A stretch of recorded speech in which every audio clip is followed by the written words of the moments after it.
Ibnu Battuta, seorang pelaut dari Arab Maghribi, menulis perjalanan mengelilingi wilayah Asia Tenggara pada abad ke-13 dan sempat singgah di Jazirah Onin yang kini dikenal dengan Papua. Dalam memoarnya, Ibnu Battuta menulis setelah adanya sentuhan Islam di Jazirah Onin. Bukti ini menguatkan pandangan adanya peradaban di masa lampau seperti peninggalan yang ada di distrik Patipi Pasir.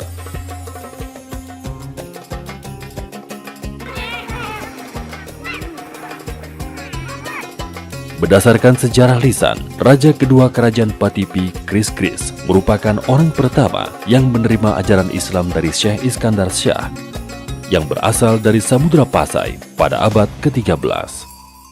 Kris menjadi awal perjalanan Islam di Patipi, yang selanjutnya diteruskan keturunannya dan para pemimpin Kerajaan Patipi. Itu istri yang ke-18 ya? Oh, iya. Kedua, itu pertama di Patipi. Makam yang ke-16 ini ada istri tidak? 16 anak Ada istri, dia makam di pinggir masjid. masjid. Oh, makam pinggir Iya. masjid. Ya?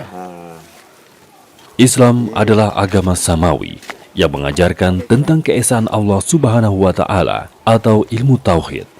Hal ini pula yang menjadi pedoman umat Islam hingga kini.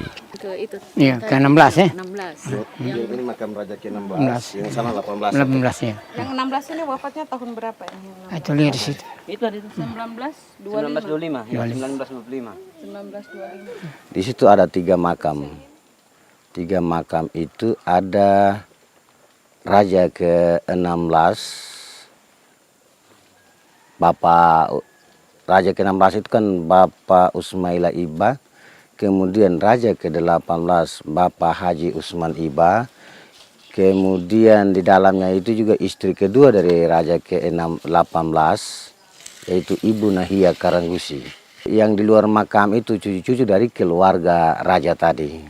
Ini bekas tiang bendera upacara pada zaman itu, zaman raja ke-16 ya. ke-16. Tertinggal bekasnya. Bekasnya Benar. Ya. Tapi ini tiangnya dari apa? kayu besi. Kayak besi. Kayu besi. Iya. Kayu besi zaman dulu ya. Zaman dulu. Ini dia batu memang. Ya, Batu memang bisa dari tetap, awal awas tidak ya. diganggu. Kalau untuk Berarti ini jalan mau menuju ke rumahnya dulu nih. Iya, jalan ini dulu. Raja. raja dulu di mana ya? Di atas. Ini bekas tiang rumah dari raja yang keberapa ini? Bekas rumah raja ke-16. Ini batunya, tiangnya batu sampai dari zaman itu sampai sekarang masih ada. Belum ada. Jadi ini batunya. Ini batu ya. Peran Raja Patipi sekalipun ada pemerintahan daerah sampai turun kepala kampung, tapi raja tetap raja, dia di luar daripada pemerintahan. Dia itu adat, pemerintah adat. Jadi sesuatu yang menyangkut wilayah apa itu harus dibicarakan lewat raja. Dari 12 Daerah petuanan Kerajaan Patipi membentang di 19 kampung dari Rangkendak hingga wilayah Sum. Tidak ada yang berani bongkar. Demi memperluas wilayah kekuasaannya, istana kerajaan pun berpindah-pindah dari Mes ke Atupa, lalu Patipi Pulo, hingga berakhir di Patipi Pasir. Di bawah dasar tiang itu juga ada terisi uang-uang perak ya. Setiap sudut itu ada uang-uang perak di dalam dasar ini, tapi kami sebagai warisan itu kami tidak berani mengganggu. Bahwa setiap bangun rumah di dasar tiang penyangga itu, tiang utama itu harus diisi logam-logam uang perak ya, uang perak murni. Itu satu tiang itu empat logam. Menurut pendapat orang tua-tua bahwa bangun rumah kalau diisi dengan dasar dengan uang perak, berarti itu ada khasiatnya bahwa rumah itu selalu dingin, membawa dingin dan membawa rahmat begitu. Sejak penjajahan Portugis dan kolonial Belanda di tanah Papua, dakwah Islam berangsur-angsur surut dan tenggelam dari permukaan.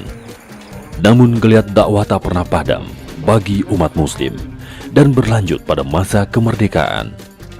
Perkembangan Islam pun ditandai dengan bertambahnya jumlah tempat ibadah, seperti berdirinya Masjid Al-Fatah di Patipi Pasir.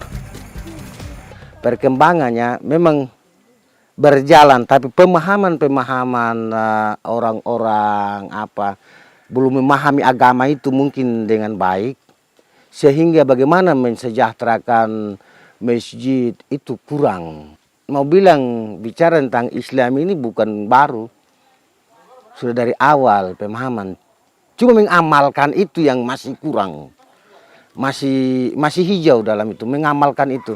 Kalau bicara Islam dia lebih awal juga sudah Islam.